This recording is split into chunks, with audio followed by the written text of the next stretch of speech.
Вот, ребят, посмотрите. Вот ручку снял уже. Так вот кашу уже наготовил. И вот вода закипит, и тогда буду кидать ее. Немножко олии добавил, чтобы каша не прилипала.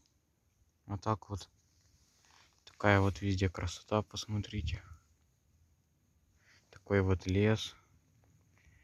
Ну и еще пишите, ребята, если вы хотите, чтобы я отстроил эту беседку, чтобы я накрыл ее, пишите в комментариях.